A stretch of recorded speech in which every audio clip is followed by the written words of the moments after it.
Summer is upon us, and I expect that many of you will travel somewhere, and lately I've been doing the same. I've been traveling too much. And this week is no different. I'm currently in Bergen, and this, of course, is a city that I truly love. But since many of you might be traveling soon, I thought I'd make a video about how I travel with my books. How do I prepare and what do I do when I travel? And perhaps some of my thoughts will be useful to you. If not, I hope they will be mildly entertaining. Before you travel, there are some important things to be decided. First of all, where are you actually going? I'm not going to give you any input on that in this video, but if you have tips for a destination that is well suited for readers and bookworms, please leave them in the comment section. So after you decide where you're going, the next thing is of course to decide which books you're going to read. Usually I spend time in front of my bookshelf just browsing, and often what tends to happen is that I choose the most colorful options. At least this is where my eyes are drawn, so I think I'm reading more colorful books when I'm out on my travels. This all depends on the duration of the trip, of course. If you have already started a book and you're not finished, you might as well just bring it and finish it on the trip. Earlier, when I knew that I was going to travel for several days, what usually happened was that I filled my suitcase with a bunch of books and I ended up reading maybe about a quarter or a fifth of them. This has really changed the last year. If I go somewhere now and I finished the book on my trip, I usually get this very exciting feeling going into a bookstore knowing that you'll buy a book and start reading that specific book when you get back to wherever you're staying. This makes me focused on what I really want to read instead of what have I got in my shelves, and it's just narrowing in on the mood you're in at that time and going with the flow. An immensely satisfying feeling. This also might lead to you being more spontaneous and broaden your horizons, so I see this as a win-win. And that's probably the reason why I won't pack that many books when I'm going on my vacation this year. If you don't want to bring a lot of books or buy books on your trip, this might be an excellent way to start your book crossing adventure. If you're unfamiliar with this concept, I'll leave a link down in the description. But it's basically free books. Also, if you're one of those exceptionally extroverted people, you might just swap books with the person you meet on your trip, but that's not something I really do. Human contact, that is. After I've decided what book I'm going to bring on my trip, usually what I do is go online to find out if my destination has something special to offer when it comes to books. There might be a literature festival, they might have a book market, or just bookstores in general.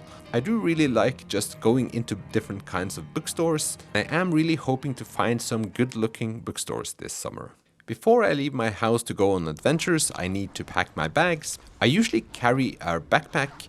I find this very convenient. Also, I think this is a Norwegian thing. At least I think Norwegians carry more backpacks than the average person in the world. We like hiking and thus we like backpacks. I forgot to mention that I usually just pack paperbacks. I do like paperbacks, and especially in summer I feel like paperbacks is a summer thing. At least I love the aesthetics, and the feeling of reading a paperback makes me more feel like a reader than reading a hardback. Reading hardbacks makes me feel too grown up, I guess.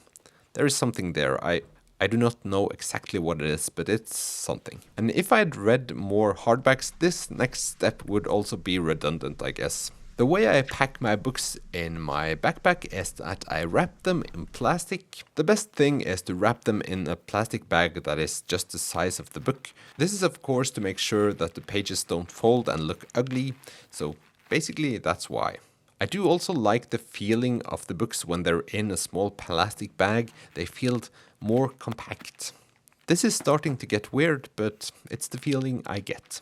If I bring several books in a suitcase, what I usually do is wrap them all individually in plastic, then in one big plastic bag, and then roll them in different kinds of cloth. But as I said, the era of packing a lot of books for my trips I think is over. If I'm flying out somewhere alone, I usually don't put my books in plastic just because I need to read all over the airport, awaiting my flight.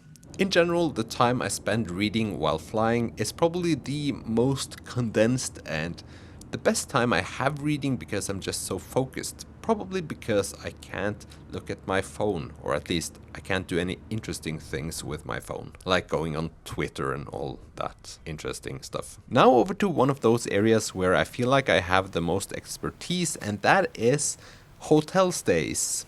Just because I do too many of them. Often the one thing I find most annoying about staying at hotels, apart from the air quality and the heat, is the lack of reading lights. So what I suggest is that you bring a small flashlight with you when you're at a hotel. Too many times I've needed to use my flashlight on my cell phone just to get enough light for my reads.